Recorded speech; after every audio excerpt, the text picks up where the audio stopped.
Today, sir, I'm Florian Bermel from Mission Tokin. I'll be performing oral hygiene, complete bed bath, and then cold and warm compress. So, good day, ma'am. I am your student nurse for today, and I will be performing oral care, bed bath, and applying warm and cold compress to help improve your comfort po. So, may I confirm your name po and birthday? Elena Di Mantua, 68 years old. So, thank you po, Mrs. Elena Di Magiba.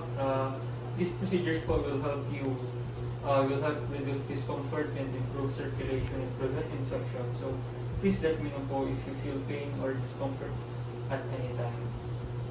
So, I will close the curtains po to provide privacy.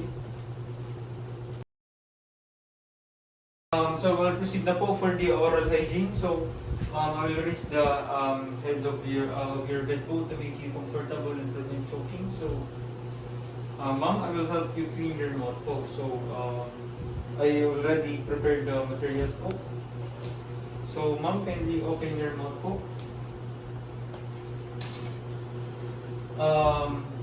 So we need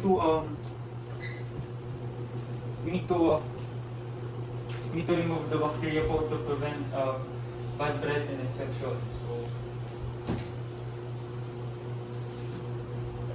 So ma'am, kindly open your mouth po.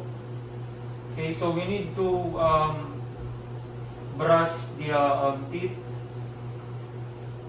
the gums and tongue.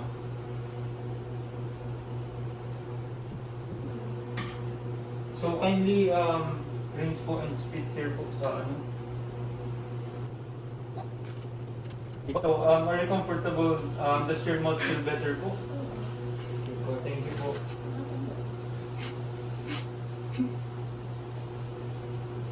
So now I'll proceed for the complete bed bath. So ma'am, I will wipe your face po. So this is water po, so you will feel a little bit of coldness po.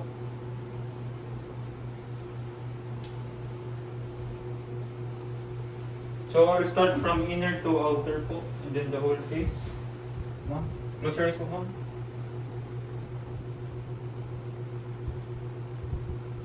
Chin na po, ma'am. Fast forward na lang, ma'am.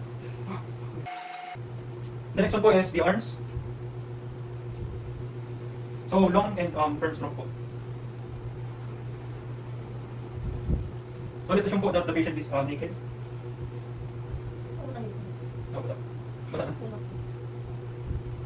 Fast forward na.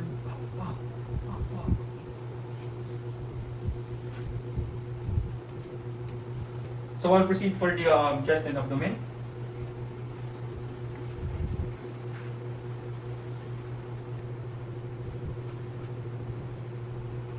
And then end on the back. So ma'am, I will assist you po. Dandahan ka lang po, ma'am.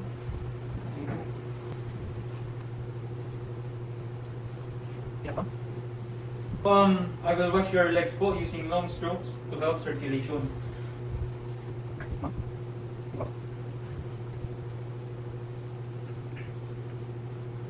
Ma'am, so do you feel refreshed po? Okay.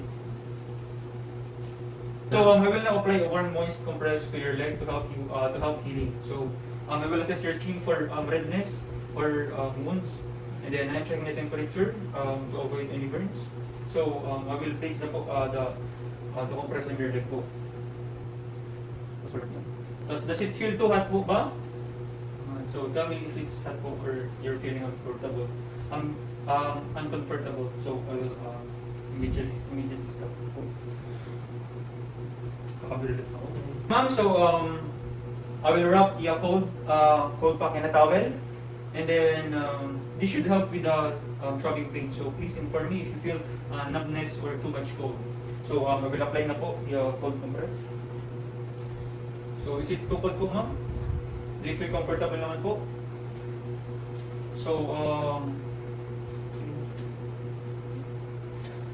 thank you po, ma'am. I will document the procedure and continue to monitor your condition. So thank you po for your cooperation, ma'am.